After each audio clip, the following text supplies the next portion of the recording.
Créances insaisissables. Article L112.4 du Code des procédures civiles d'exécution. Les créances insaisissables dont le montant est versé sur un compte demeurent insaisissables dans les conditions prévues par décret en Conseil d'État. Voici pour le principe. Ce qui n'est pas saisissable à la source, le reste en cas de versement sur un compte bancaire.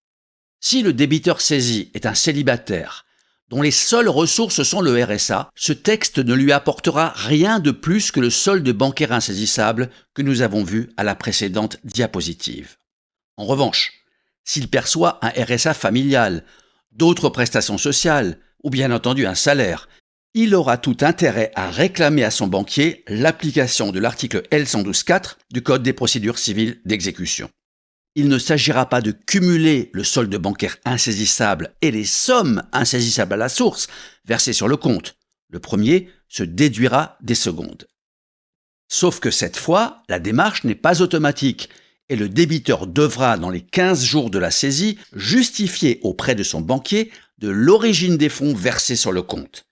L'article L112.4 précise que les modalités d'application de ce principe sont prévues par décret. Justement, penchons-nous sur ce décret, ou plus précisément sur les articles du Code des procédures civiles d'exécution qui en sont issus, en particulier s'agissant des créances à échéance périodique, comme il est dit au décret, c'est-à-dire ce qui est versé régulièrement au débiteur saisi par le biais d'un virement bancaire et qui a souvent une nature alimentaire. L'article R162.4 du Code des procédures civiles d'exécution indique dans son premier alinéa: lorsque les sommes insaisissables proviennent de créances à échéance périodique telles que, ce qui veut dire que la liste n'est pas limitative, telles que rémunération du travail, pension de retraite, sommes payées à titre d'allocation familiale ou d'indemnité de chômage, le titulaire du compte peut, sur justification de l'origine des sommes, en demander la mise à disposition immédiate, déduction faite des opérations venues en débit du compte depuis le dernier versement de la créance insaisissable. Rappelons que le débiteur dispose de 15 jours à compter de la saisie pour réclamer cette somme et qu'il doit fournir tous les justificatifs comme les fiches de paye, le décompte de la quotité saisissable, les relevés de la CAF et d'éventuelles autres prestations non saisissables ou partiellement saisissables. Il sera déduit de ces sommes insaisissables les débits, c'est-à-dire les retraits et paiements par carte ou chèque ou les virements, également les frais bancaires, précédant le versement de la créance insaisissable, de la part du salaire, des allocations, etc., sur le compte. Sur le plan comptable, cela est parfaitement logique.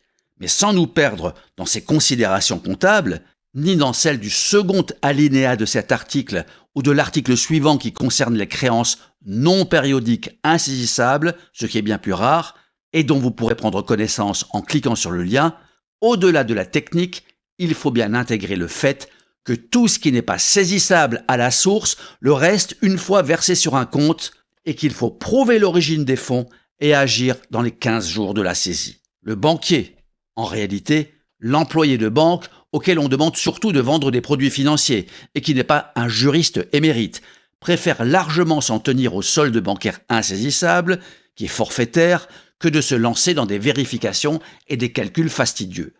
J'entends parfois, de la part de mes stagiaires, notamment travailleurs sociaux ou mandataires judiciaires à la protection des majeurs, que le débiteur saisi peine à faire valoir ses droits auprès de sa banque et qu'on tend à lui expliquer qu'il n'aurait droit qu'au solde bancaire insaisissable. On entend aussi des débiteurs saisis se voir rétorquer que seul le dernier mois serait concerné, ce qui est faux. Pour de multiples raisons, une hospitalisation, une immobilisation, une impossibilité quelconque de se rendre à sa banque, des créances insaisissables comme des allocations familiales peuvent s'accumuler sur le compte.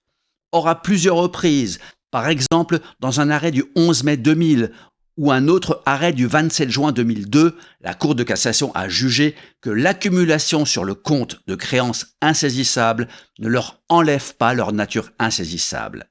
En pratique, le débiteur endetté, surendetté, qui subit des saisies humiliantes, n'est pas forcément psychologiquement en situation de convaincre son interlocuteur et de faire un cours de droit à son banquier.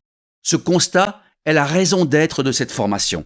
C'est le professionnel qui accompagne le particulier confronté à des problèmes d'argent qui peut intervenir, ici auprès du banquier, en s'appuyant sur des outils juridiques concrets.